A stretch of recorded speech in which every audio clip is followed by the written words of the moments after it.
Hello everyone.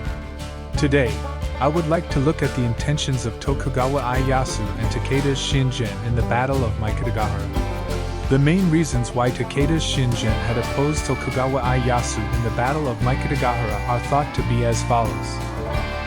Removing obstacles in the process of ascending to Kyoto. Shingen's ultimate goal was to defeat Oda Nobunaga and advance to Kyoto. Tokugawa Ieyasu was allied with Nobunaga and stood in the way of Shingen's journey to Kyoto.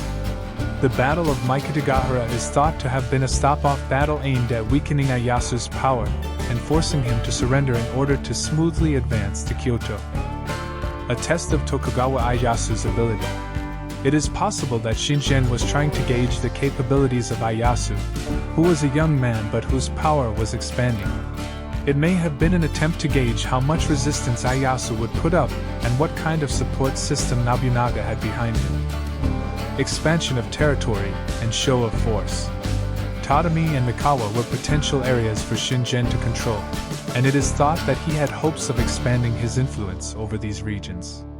It is also possible that by achieving a great victory over Ieyasu, he aimed to demonstrate his own military power and intimidate the surrounding daimyo. Defeat the enemy by provoking them. It is also believed that he had intended to bypass Hamamatsu Castle and let Ieyasu pursue Shingen, drawing him into a field battle and defeating him with his own tactics.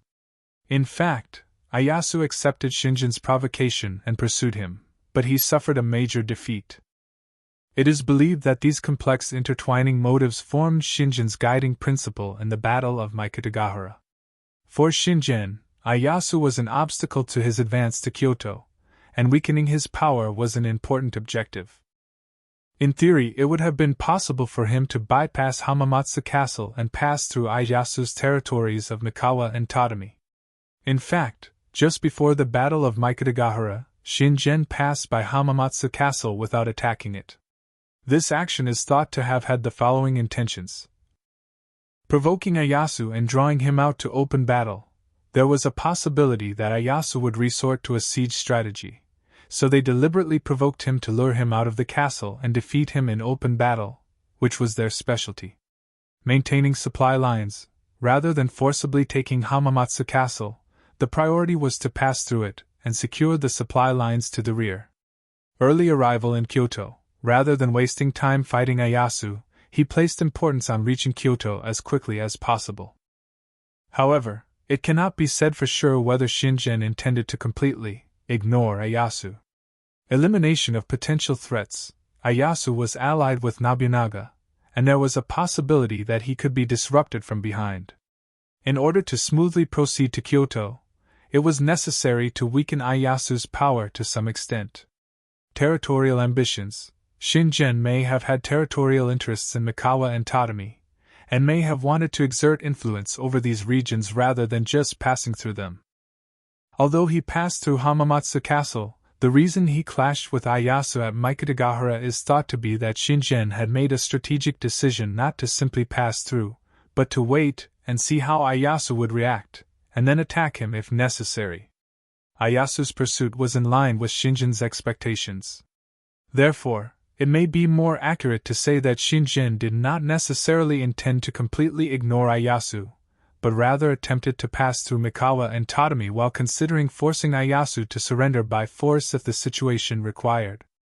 It is difficult to say for sure that his visit to Kyoto was just a pretext and that he was only interested in Ieyasu's territory, but that possibility cannot be denied.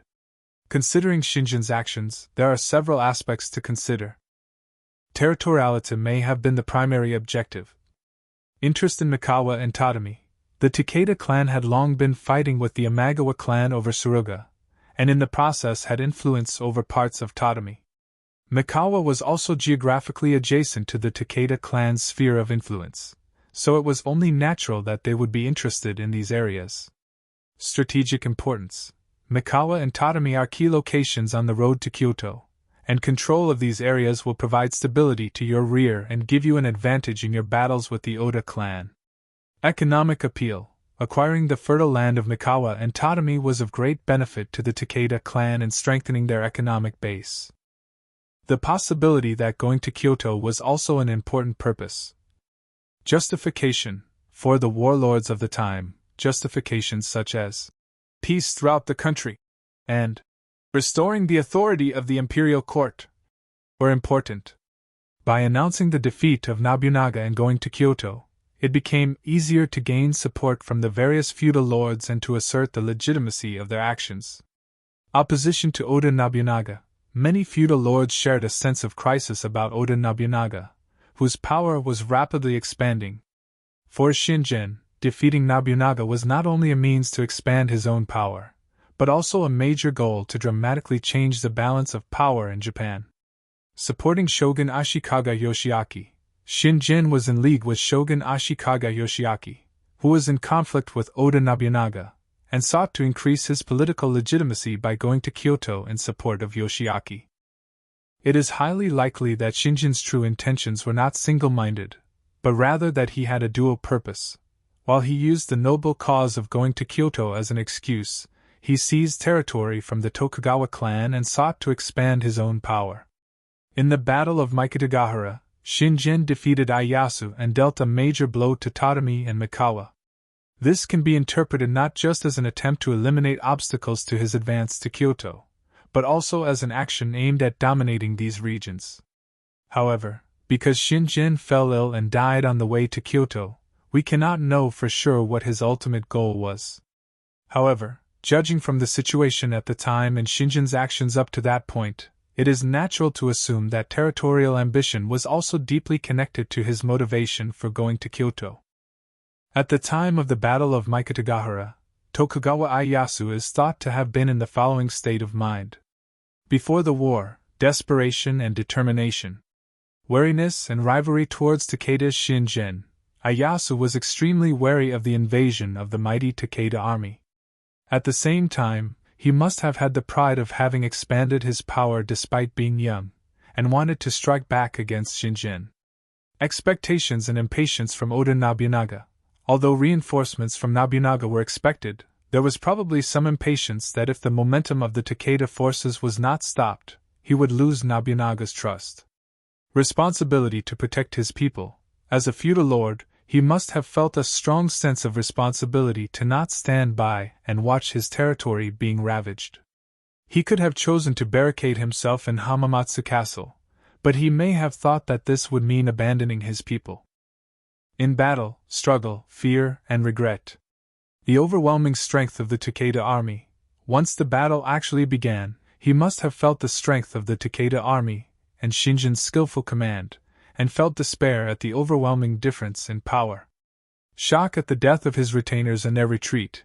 He must have felt great shock and sadness as he witnessed his retainers being killed one by one and his army collapsing.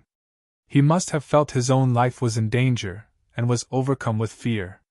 Regretting the reckless march, he may have deeply regretted his decision to go into the field instead of barricading himself in Hamamatsu Castle.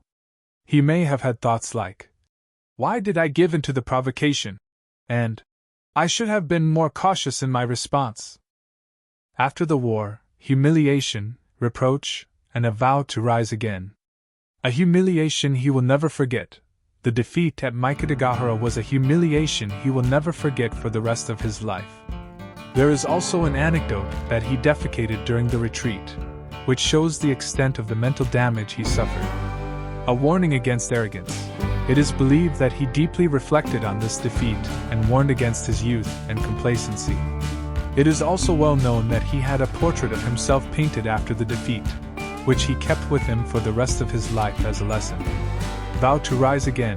Rather than being devastated, he must have used this defeat as fuel to rise again and reaffirm his strong resolve to face the Takeda clan. In fact, it is said that this experience led to Ieyasu's later cautious strategy and perseverance. The Battle of Mikitagahara was the greatest crisis of Ieyasu's life and a huge psychological blow to him. However, there is no doubt that this bitter experience was an important part of shaping the future Tokugawa Ieyasu, who would go on to rule Japan.